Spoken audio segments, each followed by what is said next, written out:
Welcome to the Sailing and Cruising the East Coast of the United States podcast. I'm Bela Musits. This episode is part of a series I recorded with Mike Malekoff during our sailing trip up the East Coast. We were relocating his Hunter 44 Deck Salon from Brunswick, Georgia to Burlington, Vermont. Please note that the video version of this podcast primarily features photographs and short video clips I captured along our journey.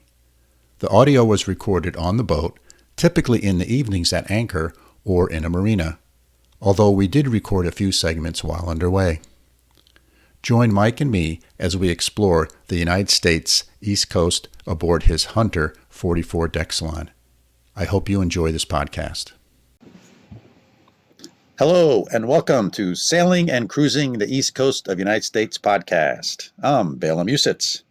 And for this special episode, I'm here with Mike, my good friend. And if you've been listening to the last several episodes, you know that we are moving his boat from Brunswick, Georgia, all the way up to Burlington, Vermont. In this leg, our plan is to get from Brunswick to Norfolk and leave the boat there for several days to a week while we both go home for a little while, and then come back down to the boat and move it further north. So the last 2 days, we've been at a Safe Harbor Marina, Safe Harbor South Harbor Village, which is in Southport, North Carolina. That's a mouthful. It is a mouthful. I'm sure they didn't think that all the way through when they named it. So, Michael, let me ask you, why are we here for 2 days? Well, as I said, I was trying to come up with a catchy name for this, and the best I could do is it's all about diesel, but not Vin Diesel. And we encountered a slight problem where we discovered through our noses that we had a fuel leak. And basically, I checked the stuffing box religiously on my boat, make sure it's working, it's dripping like it's supposed to when you're running.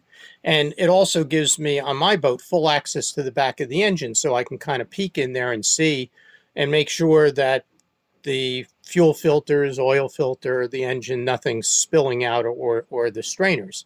So I was finished at the end of the day, and unusual is in cleaning up a little bit from the stuffing box, I noticed some diesel fuel in there. Well, how diesel fuel gets in a stuffing box through the prop shaft is certainly something to wonder about. And as it turns out, I developed a leak in the fuel tank, fortunately not at the bottom, but the leak was on the top, the seal where the device that basically measures the tank, the gauge that goes into the tank, goes in at the top of the tank, and the seal basically had started to leak. So the tank being somewhat pressurized and filled with fuel, the pressure was pushing diesel fuel out that was leaking down into the area where the stuffing box is, in a short sort of explanation. Why now? It's a boat. And I think one of the other people here said something about if everything is working on your boat, then you're not looking hard enough for the things that are broken. And this turned out to be, at first thought, a minor issue to deal with, and it turned into an all-evening affair for both of us. And my guess at what caused it, one was we went through a rough night. Now, could that have loosened the seal? It's possible. The other was, and I think it was a mistake on my part, and this is, I think, good information if you're into boating or sailing or whatever. You need fuel. You have to go into marinas and you get fuel. And it's not unlike a gas station where you have to pick which one you want, but it gets a little bit more complicated in a marina. And what I mean by that is, first of all, you have two fuels. You have gasoline and you have diesel. So number one, make sure you always get the right nozzle from the person on the dock, because you will have to do it yourself. They will not touch your boat or put fuel in your boat. Second is that I'm going to stick with the diesel side because we have a diesel engine, which in this case, the nozzle that goes on my boat is sort of like what you see at a gas station, that size, because a sailboat, my sailboat, only holds like 45, 50 gallons of fuel. So it doesn't take long to fill up. It's like filling up your car. And usually, because I keep mine topped off all the time, I take 10, 12, 15, maybe 20 gallons, and that's it. At the marina in Charleston, the diesel fuel, the diesel nozzle there, they didn't have the small one for my boat. They had the bigger nozzle that is meant for the boats that take on 500 gallons. And to cut to the short of it, I should have said no. And instead, I said, I'll try to make it work. And my estimation is the pressure and the seal was so tight that it forced the fuel in so fast that it just basically pushed the gasket or dislodged it. And the tank was full and it started leaking. So in a nutshell, that's what we were facing when we got into Southport at about 3 o'clock, 3:30, is diesel coming out of the top of the tank, leaking down the tank, leaking into the little bilge area by my stuffing box. So did I sort of kind of sum up the mess that was started? You did. So you characterized that quite well. And, you know, the tank is a big rectangular tank. And the sensing unit for the gauge that measures whether the tank's full or empty is on top of the tank. And so fuel was oozing out of that, and the tank was really full. So and we tried just tightening the screws that are on this sensor.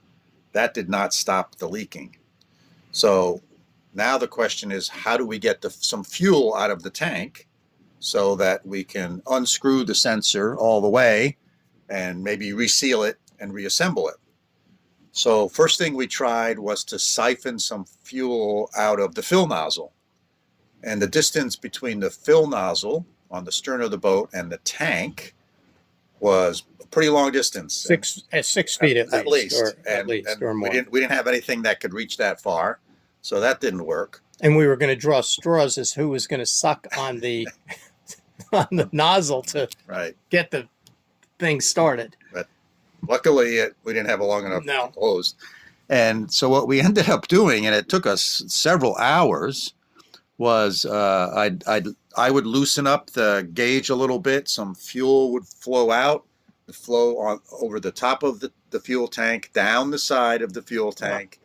Who knows where in the bowels of the back of the boat, and eventually into where the stuffing box compartment is. Right. And then you were there with some rags, and you would mop it up and put it into a little dish, and then we take that dish and pour it into a bucket.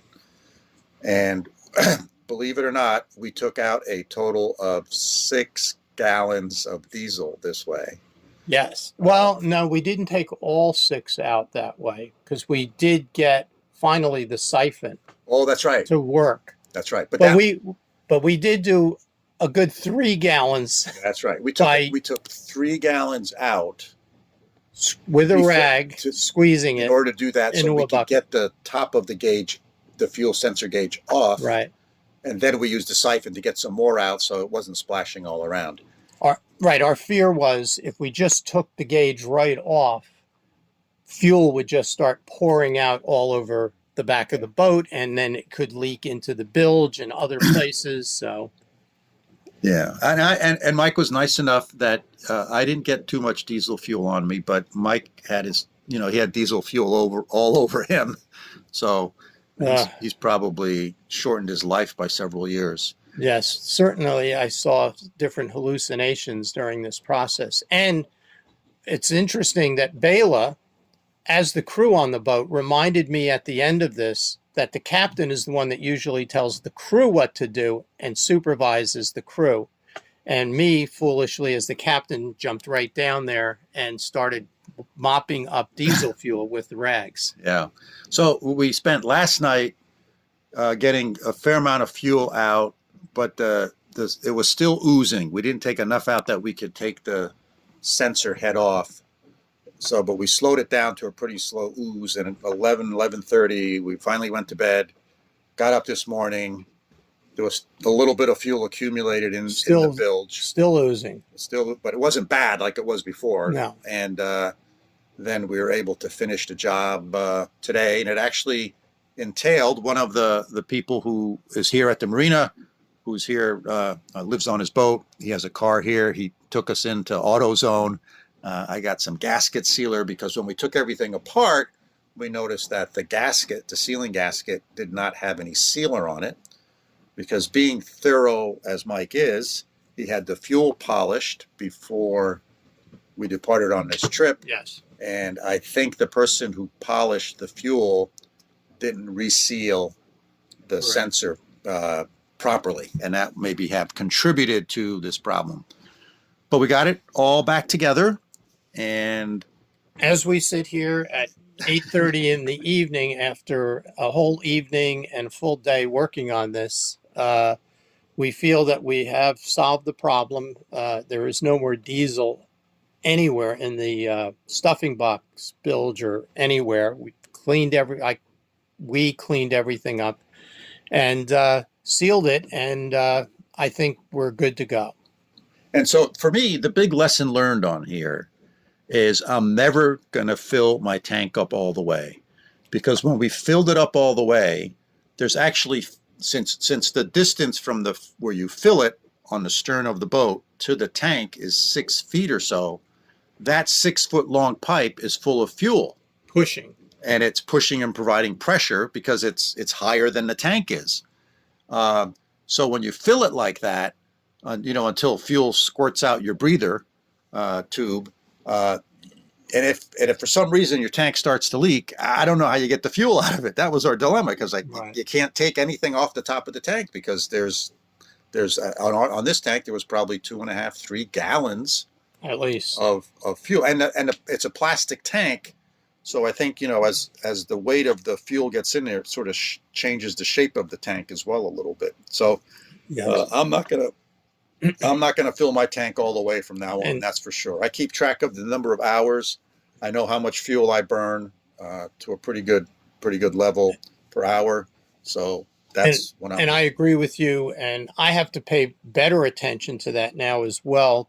And normally, my wife is the one on the boat that is the technician that keeps track of how much fuel, how many hours, right down to the minute. And yes, there's no reason to try and top off the tank where it's coming out of the nozzle.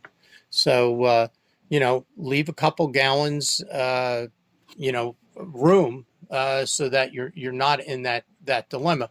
Plus, in traveling, I also keep 3 or 4 jerry cans, 5 gallons each, filled on the deck, secured, for the very purpose that if we were running low, I can always put some more in. So I'm not traveling across oceans, so I don't need to try and stuff it completely full. But I can tell one funny story from this is that I filled up my tank here. Obviously, it started leaking at 385 a gallon.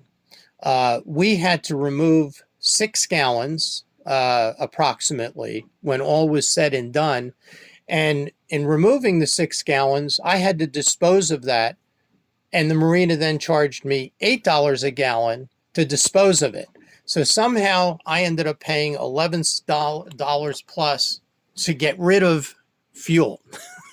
For fuel you couldn't even use. For fuel I couldn't use. Yeah. So they sold me fuel for $3.85, and they bought it back from me, or didn't buy it back from me, charged me to take it back at $8 a gallon. Yeah, that was pretty ironic. That was the icing on the cake. Yes. So why don't we wrap this one up, Mike? I think that this has been an interesting day.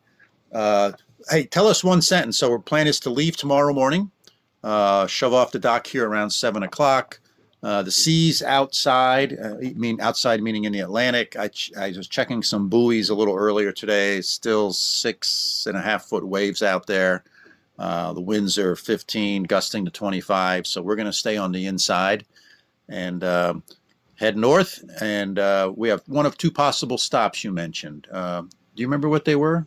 One of them was a fairly well-protected marina. I'm going to forget the name right now, or a place called Hammock Bay, which is within the military facility, and Camp Lejeune. No, And Camp Lejeune's in California. no, Camp Lejeune is here. I You now you got it reversed. I said Camp Pendleton. Oh, right. the first Pendleton's time. in California. Lejeune Right. is here. Now I got it right this time. But this anchorage is right in Camp Lejeune, so you get to see military maneuvers in the morning. So one of two, but our destination is Beaufort, North Carolina.